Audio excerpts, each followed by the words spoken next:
Senior నాయకులు శ్రీ పవన్ కళ్యాణ్ గారి యొక్క విధానాలకి ఆకర్షితులై ఈ మధ్య కాలంలోనే జనసేన పార్టీలో జాయిన్ అయినటువంటి శ్రీ కొణతాల రామకృష్ణ గారిని మాట్లాడాల్సిందిగా కోరుతున్నాను.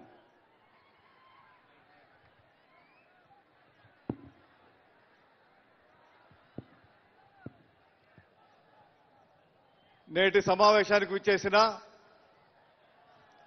మాజీ ముఖ్యమంత్రి వర్యులు తెలుగుదేశం పార్టీ జాతీయ అధ్యక్షులు గౌరవనీయులు నారా చంద్రబాబు నాయుడు గారికి,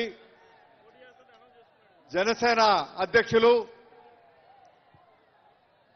మీ అందరి ప్రీతమ నాయకులు శ్రీ పవన్ కళ్యాణ్ గారికి, వేదిక అలంకరించినటువంటి పెద్దలకు, ఇక్కడ విచ్చేసినటువంటి సోదరులారా సోదరిమణులారా, ఒక బ్రిటిష్ పరిపాలన గుర్తుకొచ్చే విధంగా పరిపాలన జరుగుతూ ఉంది.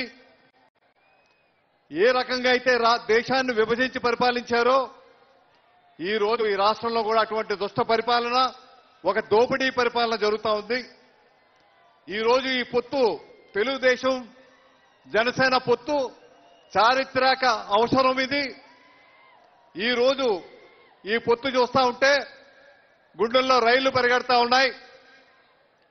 ఈరోజు నిస్వార్థ బుద్ధితో ఈ రాష్ట్ర అభివృద్ధి, ఈ ప్రజల అభివృద్ధి ధ్యేయంగా పనిచేస్తున్నటువంటి పవన్ కళ్యాణ్ గారు, పరిపాలన అనుభవం ఉండి, సుదీర్ఘమైనటువంటి అనుభవం ఉండి, ఒక మంచి పరిపాలనవేత్తగా ఈ రాష్ట్రాన్ని ముందుకు తీసుకెళ్లినటువంటి చంద్రబాబు నాయుడు గారు, వీళ్ళిద్దరు కలయిక చూస్తూ ఉంటే ఆ రోజు మహాభారత యుద్ధంలో, కురుక్షేత్ర సంగ్రామంలో కృష్ణార్జునులు ఏ రకంగా అయితే కురుక్షేత్ర యుద్ధాన్ని చేశారో, ఆ దుర్యోధనుణ్ణి పూర్తిగా నిర్మూలించారో, ఇప్పుడు జరగబోతున్నటువంటి మహాసంగ్రామంలో కృష్ణార్జునులుగా ఈరోజు పవన్ కళ్యాణ్ గారు, అదేవిధంగా చంద్రబాబు నాయుడు గారు రేపు జరగబోతున్నటువంటి ఎన్నికల సమరంలో విజయడంకా మోగించడం, మీ అందరి ఆశీస్సులతో విజయడంకా మోగిస్తారు.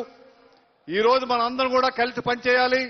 ఈ రాష్ట్రం గురించి, రాష్ట్ర ప్రజల గురించి, రాష్ట్ర భవిష్యత్తు గురించి, రాష్ట్ర రైతుల గురించి, కార్మికుల గురించి, యువత గురించి, పరిశ్రమలు రావాలన్నా, మనకు కావాల్సినటువంటి పోలవరం ప్రాజెక్టు పూర్తి చేసుకోవాలన్నా, ఒక రాజధాని పూర్తి కావాలన్నా, అదేవిధంగా ఒక స్టీల్ ప్లాంట్ కాపాడుకోవాలన్నా, మీకు ఏదైతే ఉత్తరాంధ్ర సుజల సమంత కానీ రాష్ట్రంలో ఉన్నటువంటి అన్ని నీటిపారుదల ప్రాజెక్టులు పూర్తి కావాలంటే మళ్ళీ ఈ రెండు ద్వయం రావాల్సినటువంటి అవసరం ఎంతైనా ఉంది.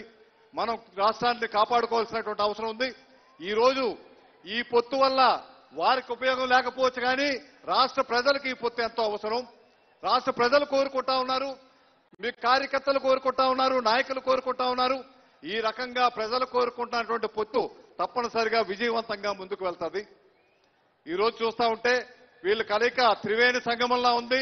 ఓ గంగా యమున సరస్వతి నదులు, గంగా యమునా నదులు ఇద్దరైతే మీకు అట్టడుగునున్నటువంటి సరస్వతి నదికి మరి కేంద్రంలో ఉన్నటువంటి బీజేపీకి కూడా వచ్చి కలిసినప్పుడే ఈ కేంద్రం నుంచి ఈ ప్రాజెక్టులు తీసుకురాగలిగే సత్తా ఉన్నటువంటి నాయకులు అధికారంలోకి రావాల్సిన అవసరం ఉంది.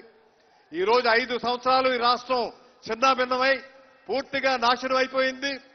ఆ రోజు రాష్ట్ర విభజన వల్ల ఎంత నష్టపోయామో కానీ ఈ రోజు వీళ్ళు ఈ 5 సంవత్సరాల ప్రభుత్వంలో చాలా పూర్తిగా సర్వనాశనం ఈ రాష్ట్రానికి తీసుకెళ్లారు.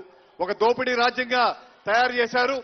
మళ్లీ కూడా పూర్వ వైభవాన్ని ఈ ఆంధ్ర రాష్ట్రానికి రావాలంటే మళ్లీ చంద్రబాబు నాయుడు గారు, పవన్ కళ్యాణ్ గారు రావాలి. ఆ రోజు మీకు మహాభారత సంగ్రామంలో పాండవులు మీకు ఎవరు కావాలని కృష్ణుడు అడిగితే, దుర్యోధనుడు నాకు 18 అక్షోణీల సైన్యం కావాలన్నారు.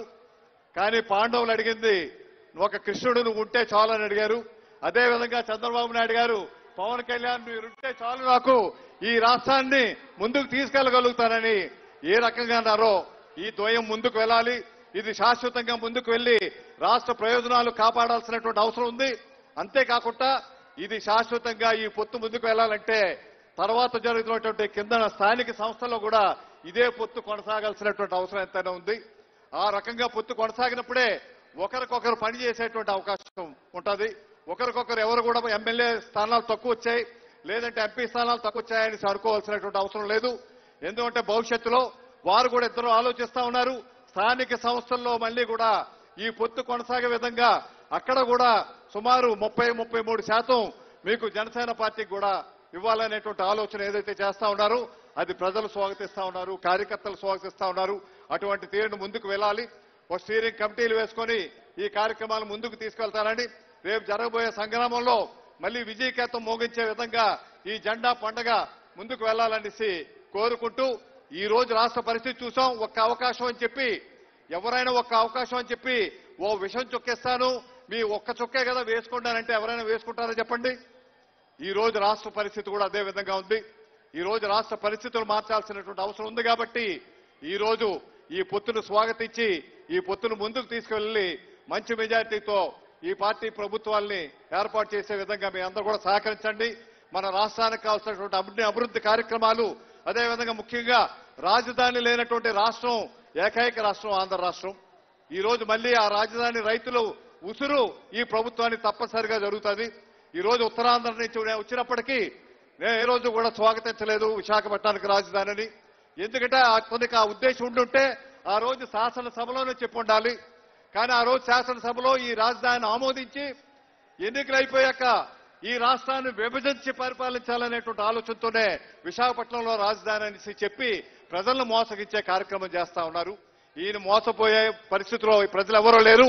అందరి తాలూకు ఆలోచన ఏకైక రాజధానిగా అమరావతి రాజధానిగా కొనసాగాల్సినటువంటి అవసరం ఉందని ప్రజలు గట్టిగా విశ్వసిస్తున్నారు. అటువంటి మంచి రాజధాని, అటువంటి పోలవరం ప్రాజెక్టు, మీకు స్టీల్ ప్లాంట్ కూడా కాపాడుకునేటువంటి అవకాశం కల్పించాల్సిందిగా మీ అందరిని కోరుతూ ఈ అవకాశం ఇచ్చిన మీ అందరికీ నా హృదయపూర్వక ధన్యవాదాలు. మాజీ మంత్రివర్యులు తెలుగుదేశం పార్టీ సీనియర్ నాయకులు శ్రీ కొల్లు రవీంద్ర గారిని ప్రసంగించాల్సిందిగా కోరుతున్నాను.